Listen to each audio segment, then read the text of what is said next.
system designed to keep commercial flights safe continues unabated. Senate Republicans are going to compromise. Rejected by House Republicans. And the White House keeps saying the war with Iran, or military excursion, is about to end. But the Secretary of State says expect a few more weeks at least. This as more troops may be headed to the region. All this and more ahead on Today in LA Weekend. From the moment we're born, our lives are a series of new beginnings, new learnings, new goals, new habits. At Ultimed, we're with you through every stage of life, offering comprehensive health services, from behavioral health to preventive screenings and specialized services for older adults, all under one roof, because with every new beginning, there's an opportunity to grow healthy. With Ultimed.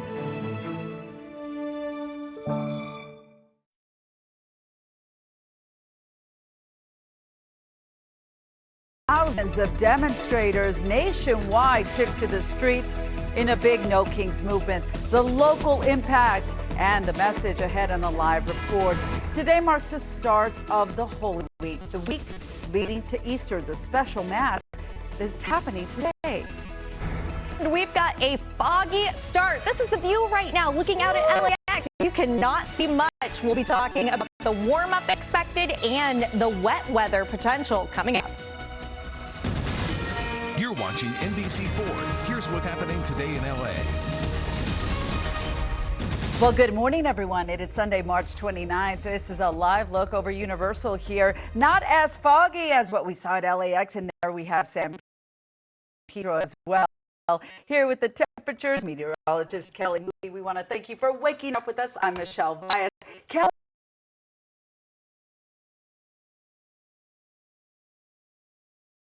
Wow, that picture out at LAX. It's been a minute since I've seen it like that. It is foggy out there. There are certainly some spots that are more dense than others. LAX is one of them, where we're continuing to see just really low visibility numbers. So let's take a look at what those are looking like right now.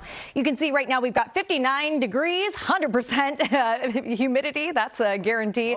And the exact opposite when it comes to visibility. We're down to just 3/4 of a mile here. So if you have an early flight, give yourself some extra time and be prepared for a little bit of a slow ride in as we continue to work with some of these pockets of dense visibility. It's not for everyone, but because we are seeing some of these pockets develop, we do have a dense fog advisory from the National Weather Service in effect until 10 a.m.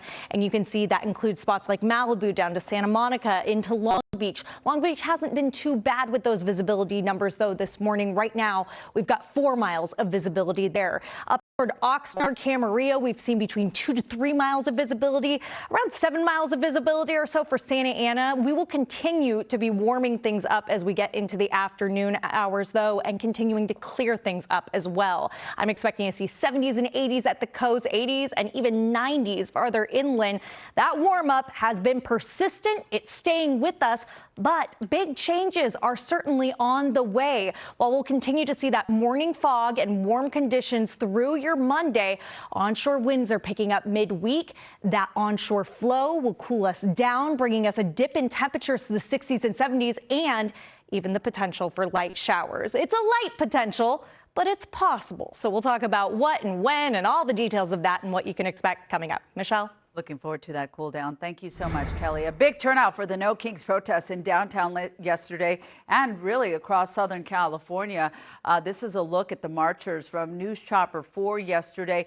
Some moved toward the federal building with authorities standing right behind them. Then you see some people there trying to kick down a gate there. At one point, a clash broke out with the federal and local authorities following the mostly peaceful demonstrations. Tear gas was deployed and demonstrators began throwing heavy items over the fence. As we see that altercation there, too, with a horse. Some protesters were tackled to the ground. The LAPD says nearly 6 dozen people were taken into custody and a dispersal order was issued.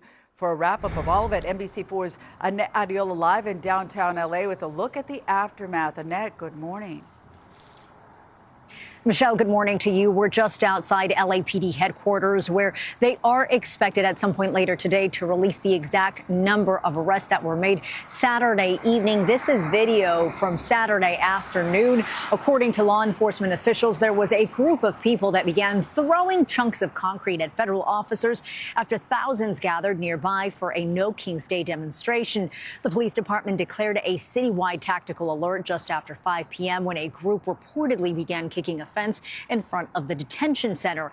Demonstrators were ordered to leave the area. Officers both on foot and horseback lined up, pushing people away. That alert was called off around 8 p.m. Now, all across Southern California, there were countless demonstrations, an overwhelming majority of them peaceful and orderly, from the Valley and Studio City to the Inland Empire and stretching down south to Orange County. Demonstrators raised concerns over President Trump's immigration policy, the war in Iran, and what they describe as threats to democracy. Take a listen.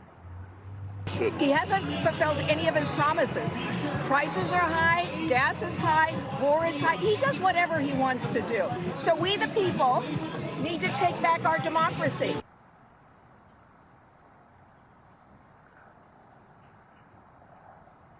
And yesterday was the third No Kings Day protest that has happened since last year, the first one taking off in June of 2025.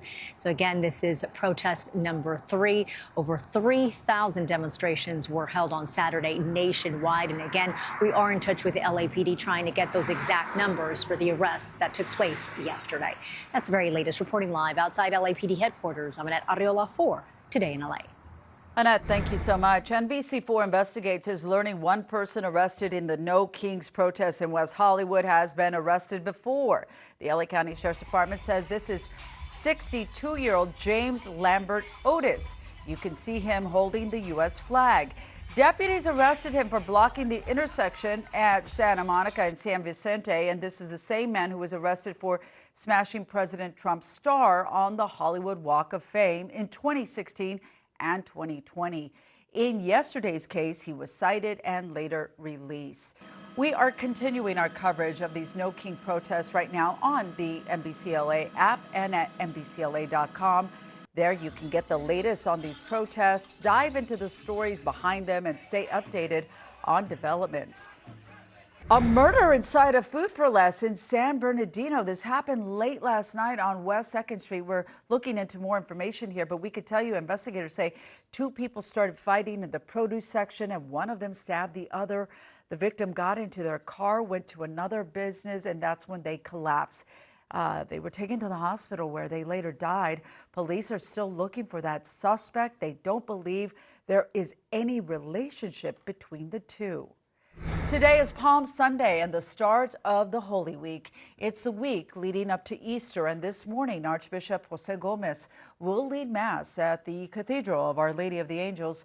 The Mass will include an outdoor blessing of palm branches on the Cathedral Plaza. It all begins at 10 a.m. in English. Avalon Beach back open.